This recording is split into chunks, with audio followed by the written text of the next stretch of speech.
Buonasera, benvenuti alla conferenza stampa di Slovan Bratislava prima della partita della Europa League tra Napoli e Slovan Bratislava e benvenuto anche al nostro allenatore Josef Chovanec e il vice capitano Igor Živčák.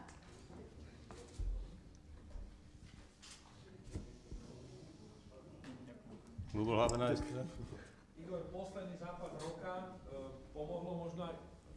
pomohlo možno aj to, že sa nehral ten zápas s Trnavou, že je to troška iné, že možno budete mať viac síl, taká motivácia, ťažko sa hľadá, ale ako sa dá nájsť? Tak, pekný večer ešte raz.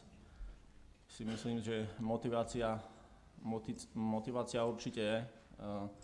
Proti Nápolu sa nehrá každý deň ani každý mesiac, takže verím, že na ten zápas nielen ja, ale celému tu sa tešíme a že ho zvládneme. La domanda del giornalista, adesso visto che non si è giocato la partita contro Trnava, adesso è l'ultima partita dell'anno, c'è la motivazione, come sarà? La risposta sicuramente la motivazione c'è, poi contro Napoli non è che si gioca tutti i giorni. Ak máte mať nejaké ambície, tu zajtra dobre zahrať, zabodovať, tak ako by mala viesť nejaká tá cesta k tomu, aby ste prekvapili? Lebo je to mužstvo, ktoré je favoritom. Tak hlavne hrať zodpovedne, takže ako na nich, tak v tom nám určite poradí trénera. Verím, že dobre. La domanda... Sicuramente avete delle ambizioni, qual è la via giusta per giocare contro Napoli? La risposta è sì, sicuramente le ambizioni ci stanno, poi come si giocherà, quello sarà la domanda al nostro allenatore che vi dirà sicuramente il modo in quale giocheremo. Igor, malá skúška z histórie futbalu. Pred 34 rokmi tu dal kto krásny gól? Zápas o 3. miesto majstrovstva Európy, Taliansko, Česko, Slovensko, Pepo si to bude pamätať, Laco Jurkemik, 20 rokov sa to hralo v GBS. Ty vieš taký gól dať, takisto aj Milinkovič, možno ďalší hráči? Tak. Mohlo by niečo zajtra padnúť. Ďakujem, dúfam, že dám. La domanda, un po' della storia del calcio. 34 anni fa si è giocata la partita per il terzo posto di campionato europeo e c'era un famoso gol di Jurkemi. Secondo te c'è la possibilità di fare un gol simile? La risposta è la possibilità c'è sempre. Nech sa páči, ďalšie otázky? Pokiaľ na Igora už nie sú žiadne, ďakujem mu. Allora se c'è qualche domanda da qualche giornalista italiano? Ci stanno qualche domanda per lui da qualche giornalista di voi? No. Okay. Nech sa páči, otázky na pána trénera. Dobrý večer, Pepo. Aký by mal byť ten herný prejav? Slovan predsa len oddychol si pár dní, padlo to vhod, chlapci by mohli byť oddychnutí a ten výkon by mohol byť lepší a zrelší.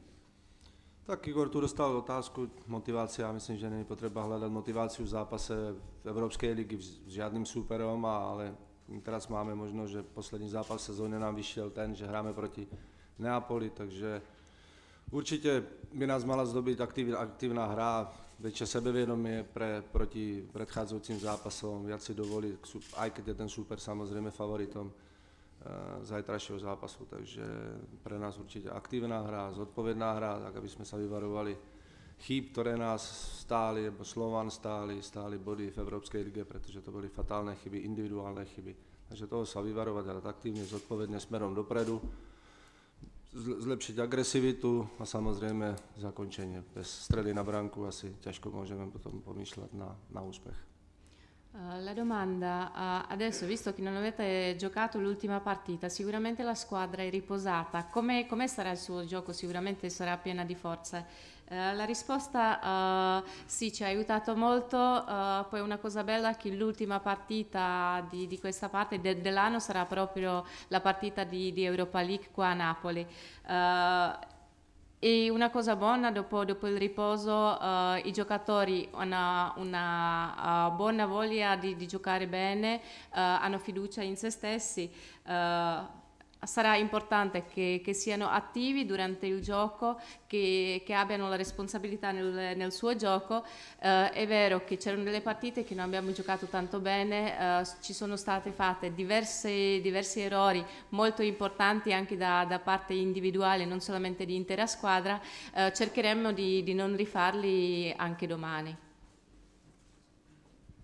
Ja by som sa opýtal, váš predchodca, tréner Straka, zložil pred zápasom domácim s Neapolom veľký kompliment Marekovi Hamšíkovi, on to potvrdil v tom zápase, čiže váš názor na Hamšíka a možno taká prognóza jeho zajtrajšieho výkonu. Tak Marek Hamšík je v súčasnej dobe najlepším slovenským futbalistou a myslím, že tie jeho kvalitné výkony ho doniesli tam, kde je. Je stále o ňom počuť, je stále v podstate v kurze takom, že sú o nej zájem z iných klubov, pokiaľ ja viem, takže jeho herné kvality sú na vysokej úrovni.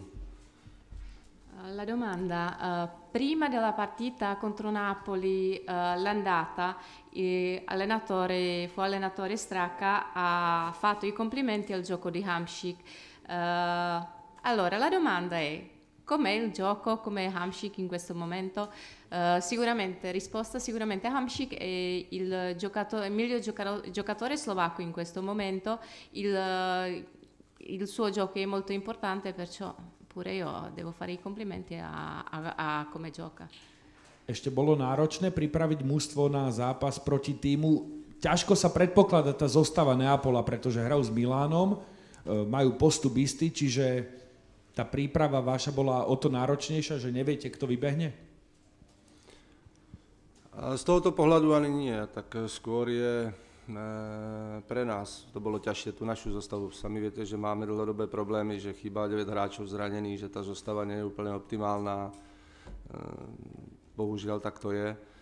Takže pre nás len samotné meno Neapole znamená veľkú silu a bez ohľadu na to, ktorý hráč, ako sa volá a nastúpi na tých postoch, tak je rozdielový, je kvalitný, preto je v Neapoli. Takže tam ani nie je o menách, si myslím, bude to o výkone a v tomto si myslím, že máme šancu aj my v tomto zápase. Že zajtrajší zápas určite nebude o menách, ale o prístupu a zodpovednom výkone.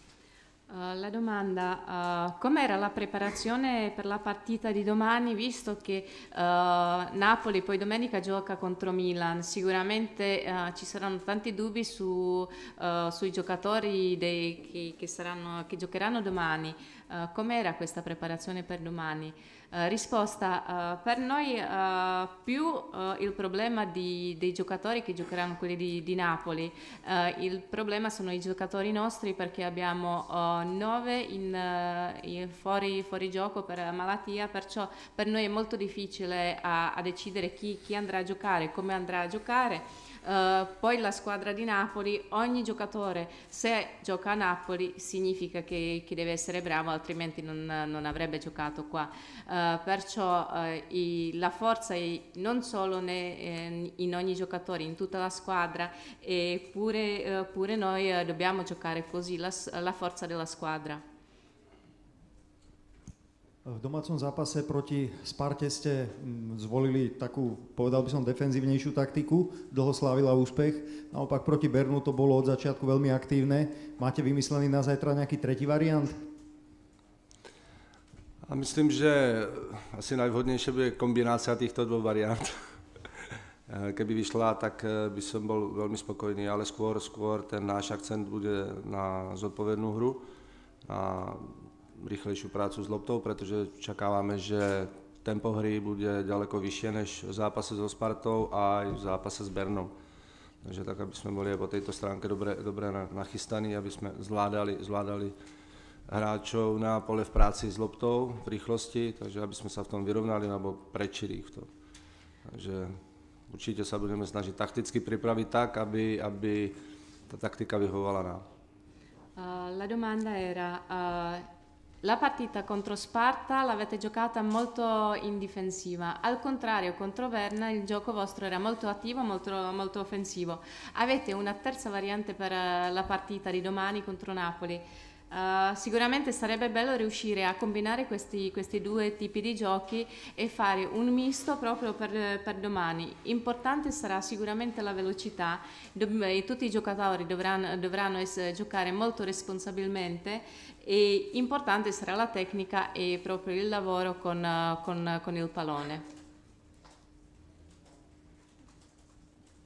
Empoli tu nastúpilo v úlohe, dalo by sa povedať, outsidera.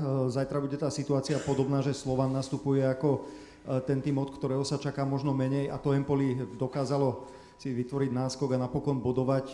Sledovali ste ten zápas určite, dá sa z toho niečo odkúkať? Tak dá sa určite, práve tá aktivita, ale viete, že ten zápas bol v podstate rozhodnutý do 26. minúty, ten zápas bol 2-2, prehrávali 0-2, nakonec domáci to zrovnali a potom ešte mali, si dovolím tvrdiť, boli lepší, ale uhrali. Ale základom toho je aktivita. Hrali aktívne, nebáli sa veľkého mena a prinieslo im to úspech aspoň v podobe bodu. La domanda, l'ultima partita di Napoli, quella contro Empoli. Empoli sicuramente era outsider del gioco, nessuno si aspettava che potesse giocare così bene. Voi potete prendere qualcosa da questo gioco di Empoli? La risposta sì, era una partita particolare, praticamente nel 26esimo minuto era già deciso il risultato di questa partita. Importante era che che Empoli non aveva paura del nome di Napoli, non aveva paura di squadra grande, ha giocato in modo molto attivo e noi dobbiamo proprio pensare anche questo, giocare attivamente come ha giocato Empoli.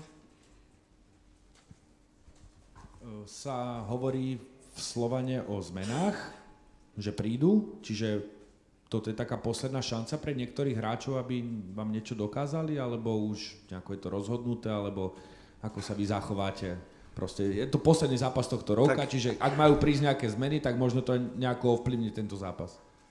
Tak určite nie je to o tom, že mne by mali niečo dokazovať hráči. To v žiadnom prípade. A myslím, že každý z nich vie, že za aký klub hrá, prečo za ten klub hrá a čo ten klub po ňom vyžaduje a chce. Tak samozrejme zmeny, ktoré môžu nastať po tomto zápase, budeme zvažovať všetko, aj tento zápas, samozrejme padne do toho ranku, kto akým spôsobom pracoval, kto akým spôsobom dovádzal výkony štandardné, nadštandardné alebo priemerné a podľa toho sa zachováme. La domanda, visto che si parlava dei cambiamenti nella squadra, significa che questa partita contro Napoli è l'ultima chance per alcuni giocatori o è già deciso chi uscirà, chi entrerà, come sarà questa squadra nuova? La risposta, i giocatori non devono far vedere niente perché non è che solamente l'ultima partita che decide, chiaramente pure questa partita, questa ultima partita fa parte delle decisioni, noi vedremo come giocano i giocatori, se il loro gioco era buono, mediocre, discreto, vediamo, poi decidiamo e vediamo come saranno questi cambiamenti che non sono ancora decisi. Sú ešte ďalšie otázky, prípadne od talianských novinárov? C'è qualche domanda da parte dei giornalisti italiani? Buonasera. Il Napoli vuole il primo posto in classifica, lo Slovan invece vuole provare a togliere quello 0 dalla classifica. Chi la spunterà? Come si trovano le motivazioni quando uno è ultimo in classifica? Neapol samozřejmě zítra bude hrát o to, aby byli první ve skupině. Naopak určitě Slovan bude hrát o to, aby nezůstal na konci s tou nulou. Je to vlastně důležité. Je to tak, že se bude snažit aspoň tu nulu dát pryč? Tak jednoznačne náš cieľ je byť úspešný, to znamená vyhrať. Či sa nám to podarí, to je otázka zajtrajšieho zápasu, ale ten cieľ máme jasný, že nechceme skončiť v skupine bez bodu. Takže motiváciu určite budeme mať. Chiaramente noi abbiamo una forte motivazione, vorremmo vincere, in ogni caso non vogliamo finire gironi con 0. Prípadne ešte ďalšie Qualche altra domanda? Ak nie, ďakujem vám aj trénerovi za odpovede. Dovidenia. Ringraziamo anche all'allenatore per la risposta, arrivederci. Grazie.